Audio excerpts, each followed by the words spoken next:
everyone. Welcome back to today's episode. Today's guest is all about helping you to have an experience through your virtual events that would be similar to what you would do in person and taking it to a whole new level. Now, for some of you, you may be like, you would hate virtual events. You've been all virtual event out since 2020. But for some of you, it's opened up a whole new world. It's opened up a whole new world to you. For today, my guest is going to share with you how she helps people take it to a whole new level in terms of the experience and connections that you can make. And so let me welcome to the stage, Jordan Aspen. Hi, Jordan. Hello. Thank you so much for having me. You are so welcome. Well, let me formally introduce you. Jordan is a mother of 4. She's an entrepreneur, an event specialist. She discovered the transformative power of taking center stage at age 8. Her passion is leveraging the stage for personal growth and business success, not just for herself, but by giving the gift of center stage to experts in her network. As a driving force behind Elevate Your Network, Jordan shares her wealth of experience to guide participants from idea to successful event execution.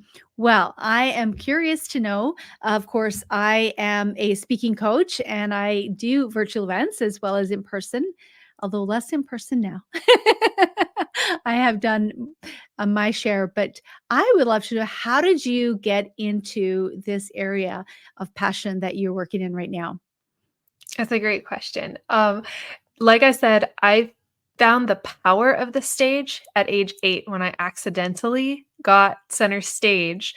I was at a summer camp, a music camp, and I was assured that I was too young to get a solo or a speaking part, but I had the opportunity to try out just for practice as a part of the camp. So I said, that sounds great to me. I like being in the background anyway. Let's do this. So I tried out, and the next day my name was on the list of soloists. I freaked out. I was not about this, and I tried to back out, but thankfully, I was encouraged by my mentors to go for it and do it, and I realized the power of it. One of the things that I realized was powerful about the stage is that once you take center stage once, it's so much easier in the future, not just psychologically for yourself, but because people see you and want you to be on stage more when you do a good job. My next solo was also just assigned to me, and I didn't try out for it. So it has this flywheel effect. And so I have been passionate about stages and have known the power of stages from childhood. But it was really in 2020 that, to answer your question more directly, that I became passionate about virtual stages and started bringing it into our business. With 2020, we had the whole situation, right? We are all familiar with that. But specifically, what I was seeing is I had a bunch of friends from my homeschool upbringing who did conference circuits and used speaking to pay their bills and feed their children. And they had a lot of children because they were homeschoolers. So all of a sudden, their income was shut down and they could not speak at these conferences. On the other hand, there were a bunch of other people freaking out for a completely different reason, and that was because they didn't know what they were going to do if their kids couldn't go back to school. We hadn't educated in this environment ever before. We had no precedent. And so I saw all of these peers of mine who had kids in the school system freaking out. And I thought, if only they could get connected with those homeschool conference speakers, they could see how much easier this challenge is to actually get over. School doesn't have to look like what you think it has to look like. And I knew that these homeschoolers had a lot to offer, even for those who were not interested in homeschooling. Because that's the thing, is homeschool summits started popping up. But these people didn't want to homeschool, so they weren't interested. So I hosted a virtual summit to bring these two together. It was not a homeschool summit. It was simply the Stay Out of School Summit. And it brought them together, and the conference speakers got what they needed, and the parents got a whole lot less anxiety. And we had a turnout that was 3 times what I anticipated. And it was just absolutely amazing to see the difference that I could make, not as the expert myself, I didn't get up on stage and say, here's how you need to do it. I Mm, knew who you need to connect with. mm. That happened. And it was absolutely mind blowing. Wow. So you would be more classified as the event organizer. Mhm. Yeah, that's what I do professionally now, and yes, I like you mentioned Elevate Your Network. That's our annual event, that I host and MC. Okay. Um, I am also a keynote speaker. As of this recording, this Saturday, I'm gonna be speaking at a local event here in the San Antonio area. So I can do that, but what I'm really passionate about is coordinating and strategizing your event, particularly in the virtual Mm, realm, to make connections between mm. people and to really help people, whether I'm on the stage or not. Wonderful. Awesome. Because I know that, I mean, it's interesting. You talked about how when 2020 hit you, some of these conference speakers, because I had the same situation where some of my colleagues, fortunately for me, I have been on the online space prior to 2020, but some of my colleagues who that was their only source of income, speaking at conferences, speaking at corporations and things. And many of them did not know how to make the shift to Mhm. the online space. And it really severely impacted them in many ways. Now, there were some who were willing to learn some new skills and to go onto the online space, and they've never looked back. They've just widened their scope of what they offer people and how they can show up.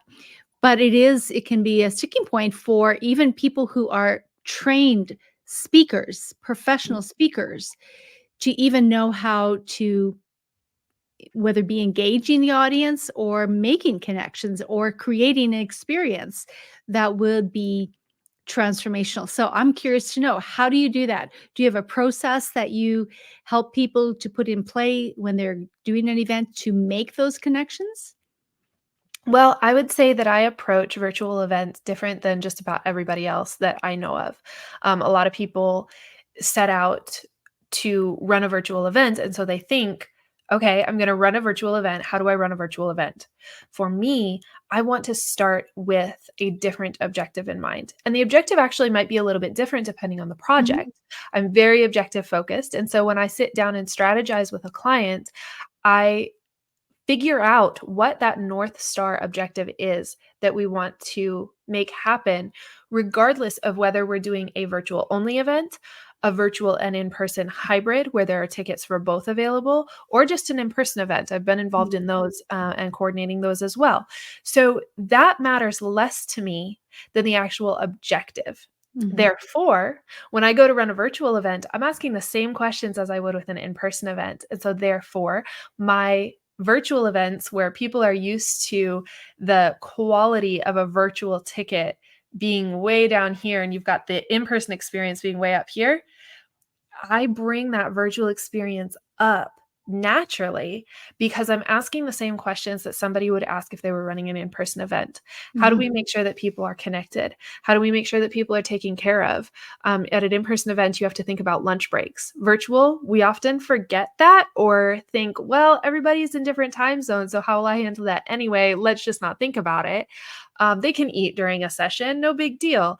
But if you approach it from that same perspective of, people need a break, Mhm. but people also need direction as to what to do during that lunch break so you don't just lose them. At an in person event, you're actually thinking about all of those things. And so I bring that experience into the virtual space. Cool. Cool. And so in terms of when you say helping people to feel connected, what do you mean? Do you mean connected to the speaker, connected to each other? Yes, and yes.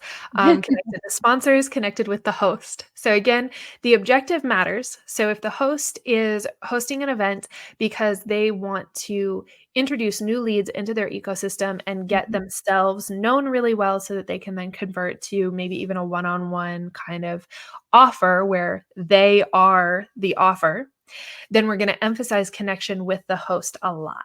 Mhm. That means that if we host a networking session, the host is there and on for that networking session, and they're guiding the process, but they're also interacting with those individuals.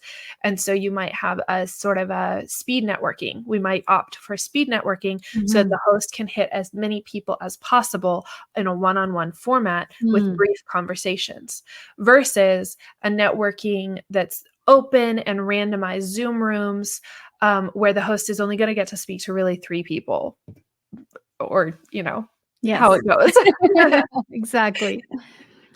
So, does the platform that you use help to facilitate that? Like, I know there's various platforms out there for that kind of connections in terms of speed networking or being able to have someone come into a space like a sponsor room, or so.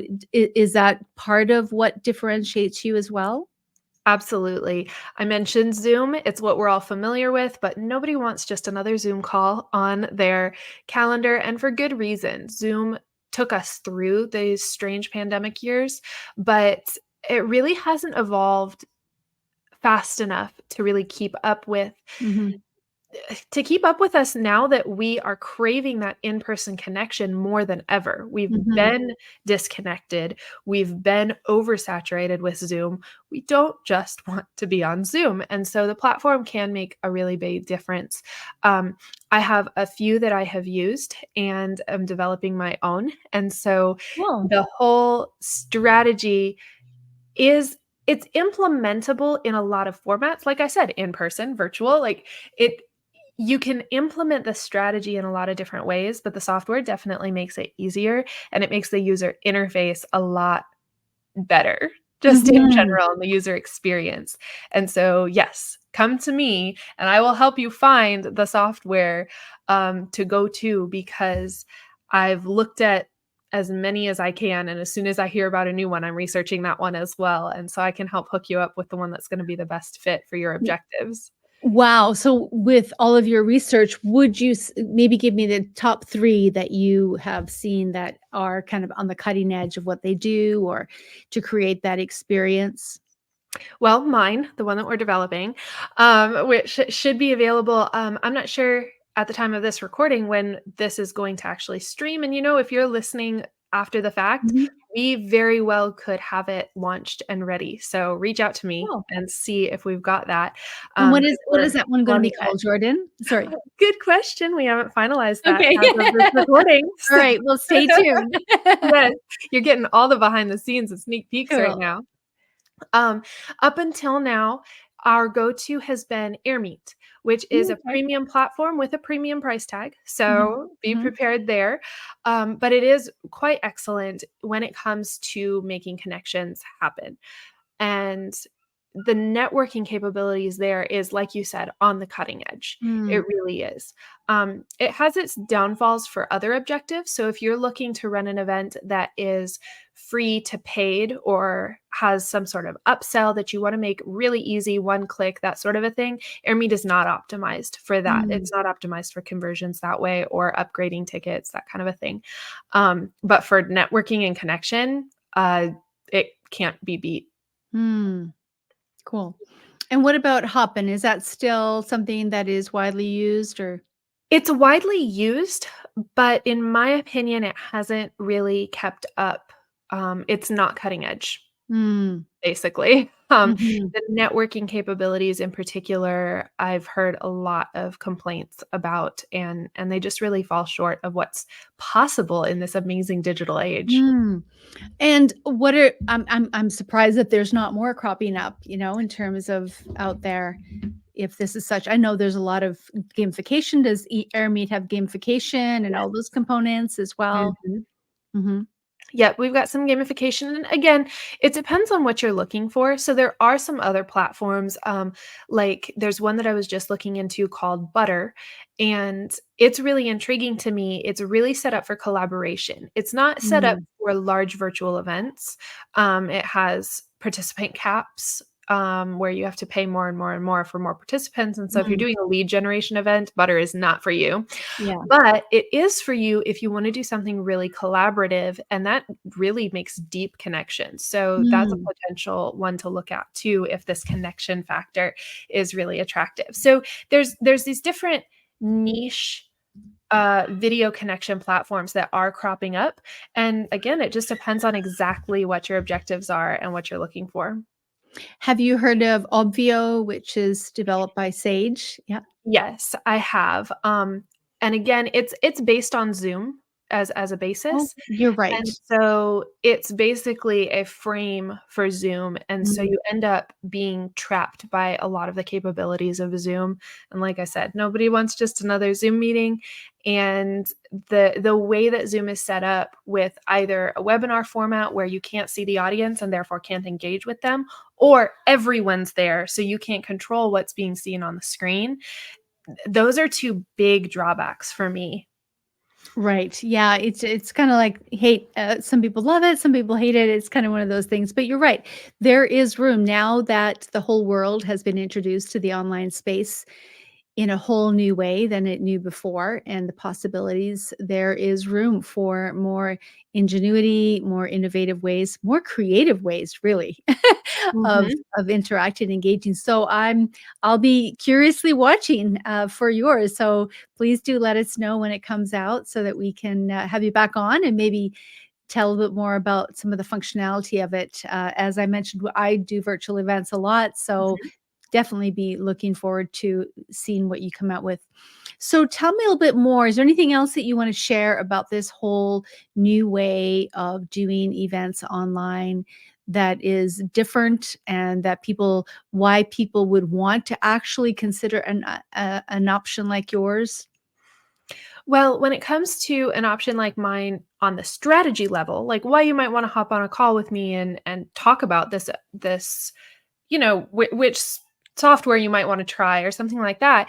Even just the quick call on my main website where you can sit down with me for 15 minutes and we can just figure out the direction that you're going. The thing that sets me apart is that quick, like, let's figure out where you are going. What is that Mm. objective? That's what I really emphasize. And it can be easy to say that, but then it can also be even easier to get all the ideas distracting you and thinking, "Oh, I can do this and I can do that and I can integrate this," especially with, like you said, the creativity that is available in the space now. You have all of these options. "Oh, I heard about butter. I'm gonna try to do something with that," Yeah. or what have you. Um, and so I help people stay really focused. Okay, what is the objective and how can we make decisions to go toward that objective? And then you'll find that once you have that box in place, it's even more fun to think outside the box and get creative and make amazing things happen with your event. The ideas that you can come up with once you have that clear direction are just amazing. So that's where my strategic side stands apart. And when it comes to choosing our software over another one, the thing that really sets it apart is that it is optimized for the entrepreneur who wants to build connections both with the speakers and among the speakers to elevate your network that way. Um, and from speakers and sponsors and attendees, and making sure that those connections happen and attendees with each other. It's all about connections and network and elevating your network, like you mentioned earlier, like our annual event is called. That is what everything centers around. So you're going to have an amazing user experience. Your speakers, like mine, are going to be saying things like, "It was like having a red carpet experience." Your sponsors are going to want to come back next time instead of doing what a lot of sponsors are doing and just saying, "I don't sponsor virtual events." That's a huge policy among sponsors that I'm running into constantly now, because virtual events don't take care of their sponsors in the way Mm. that in person does. And with the world opening up again, sponsors are going, it's just not worth it to sponsor virtual events. So if sponsorship is on the brain, be aware that a lot of people are cutting it off because they don't have a good enough experience. And so you're going to Mhm. want a platform like mine that is going to allow you to actually feature those sponsors in a way that makes them feel seen and get the data that they are actually being seen. Yeah, exactly. Yeah, there's definitely some pros and cons to it. The fact that if it's something out there all the time, that is going to be viral in terms of their exposure, if it's done well. If the sponsorship information is being broadcast or in some way. So are you doing the programming for your new platform, or is it something that is in your background, or how is this all working out?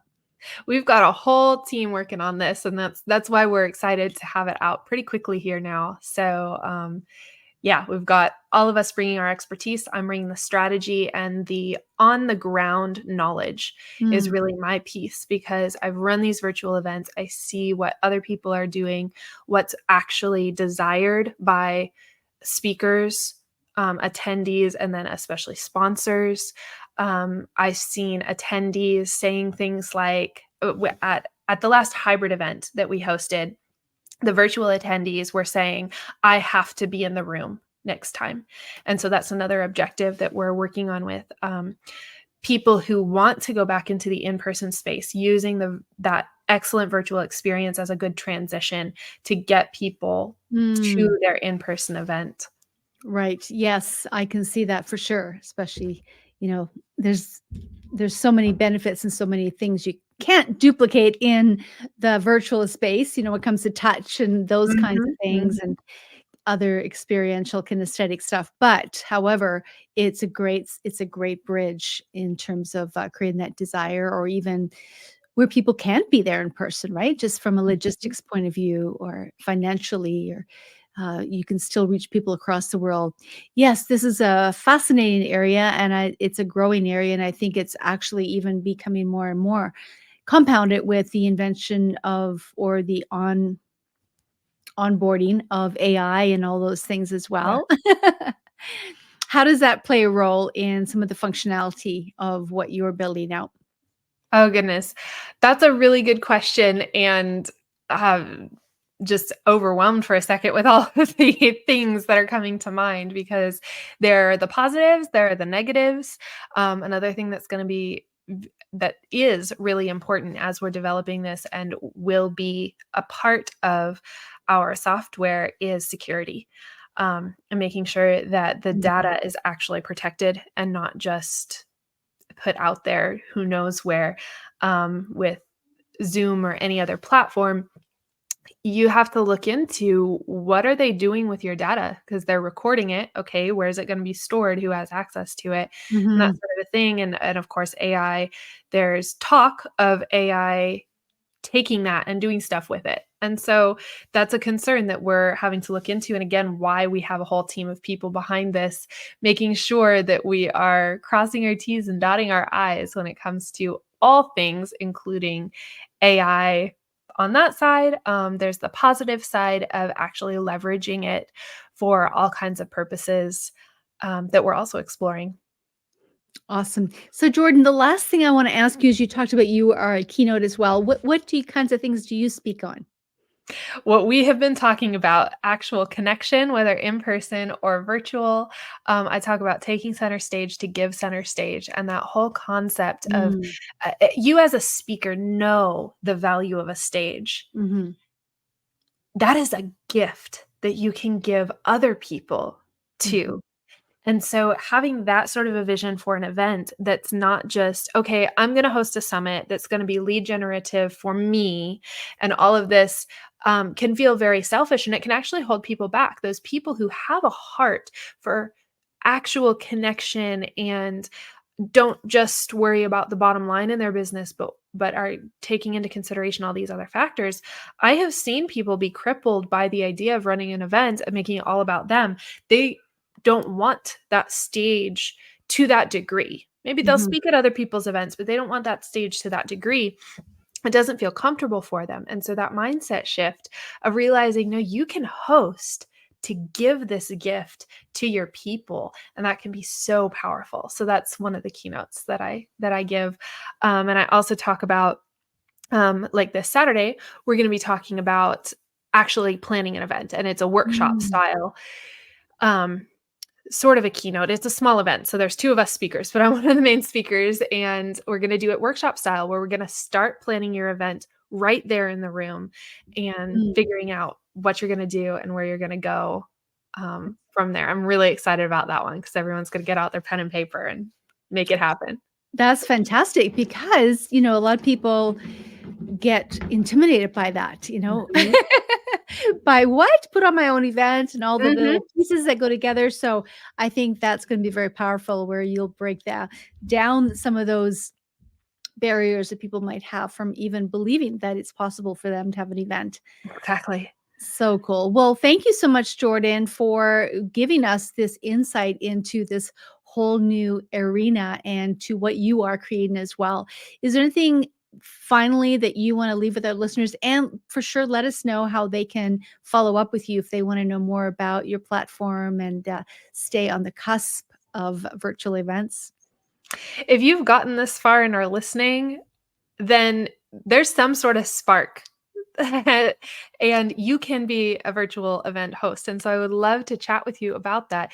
Civilizedanimal.com is where you can grab a call, calendar permitting, of course. So grab it quick.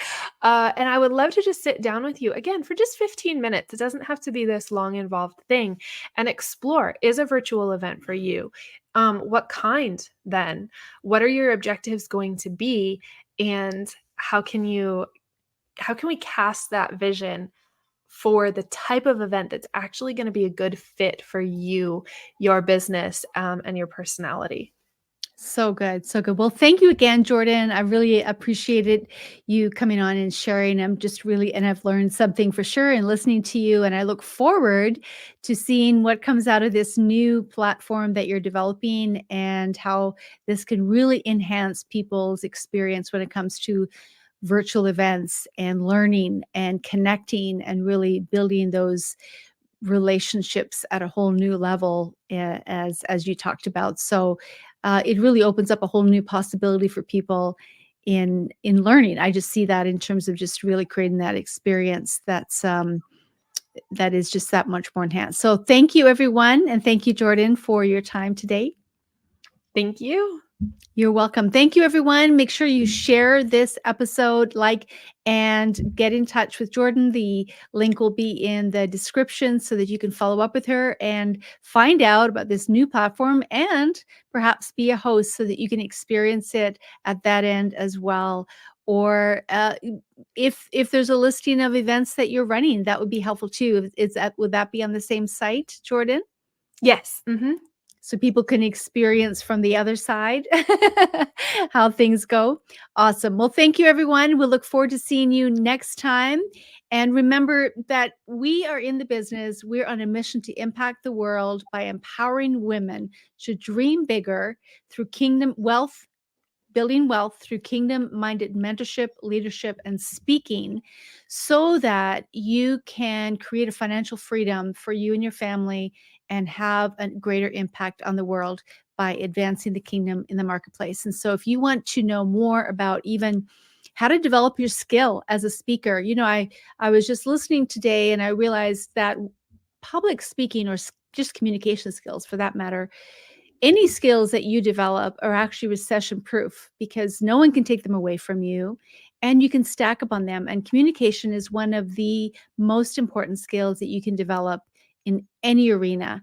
So if you want more information on that, let me know. You can go to speakergift.com and we will give you a free resource, but also hook you up with information about our Kingdom Speaker Academy, as well as to become a certified speaking coach if that's in your dream.